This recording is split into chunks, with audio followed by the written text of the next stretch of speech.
നമുക്ക് മറ്റൊരു ടേസ്റ്റി പഷ്തിത ഉണ്ടാക്കിയാലോ.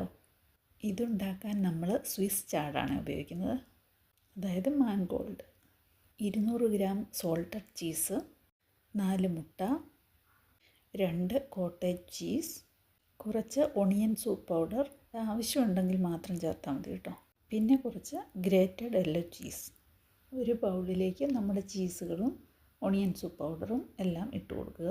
അതിലേക്ക് ഇതുപോലെ മുട്ട പൊട്ടിച്ചൊഴിക്കുക. പിന്നെ ആവശ്യത്തിന് പാപ്രിക്ക, അതായത് നമ്മുടെ റെഡ് ചില്ലി പൗഡർ 1/2 ടേബിൾ സ്പൂണൊക്കെ മതിയാകും കേട്ടോ, ടേസ്റ്റിന് വേണ്ടി മാത്രം. പിന്നെ ഒരു 1/4 ടീസ്പൂൺ പെപ്പർ പൗഡർ. ഇനി അതിലേക്ക് 1 ടേബിൾ സ്പൂണോളം വെജിറ്റബിൾ ഓയിൽ ചേർത്ത് കൊടുക്കുക. നമ്മളിതിലേക്ക് 2 ടേബിൾ സ്പൂൺ വീറ്റ് പൗഡറും കൂടെ ചേർക്കുന്നുണ്ട് കേട്ടോ. ഇനി അതിലേക്ക് 1 ടീസ്പൂൺ ബേക്കിംഗ് പൗഡർ ചേർത്ത് കൊടുക്കാം. ഇനി ഇതെല്ലാം നന്നായി ഇളക്കി യോജിപ്പിക്കാം. എനിക്ക് പഷ്തിതയുടെ ടേസ്റ്റ് വളരെ ഇഷ്ടമാണ് കേട്ടോ. ഇസ്രായേൽ ഫാമിലീസിലെ ഒരു സ്പെഷ്യൽ ഫുഡാണ് കേട്ടോ പഷ്തിത. ഇത് ഞങ്ങൾ മിക്കവാറും പല വെറൈറ്റികളിൽ ഉണ്ടാക്കാറുണ്ട് കേട്ടോ. നമ്മളിതിൽ സോൾട്ടഡ് ചീസ് ഉപയോഗിക്കുന്നത് കൊണ്ടാണ് വീണ്ടും ഉപ്പ് ചേർക്കാത്തത്.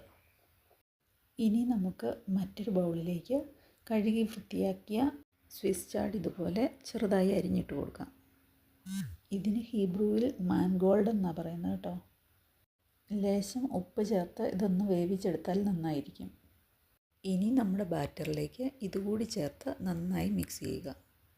ഈ മാൻഗോൾഡിൽ വൈറ്റമിൻ എയും വൈറ്റമിൻ കെയും ഒക്കെ ധാരാളമായി അടങ്ങിയിട്ടുണ്ട് കേട്ടോ. ഇത് സ്പിനച്ച് അല്ല കേട്ടോ, ഇതിലും സോഫ്റ്റാണ്.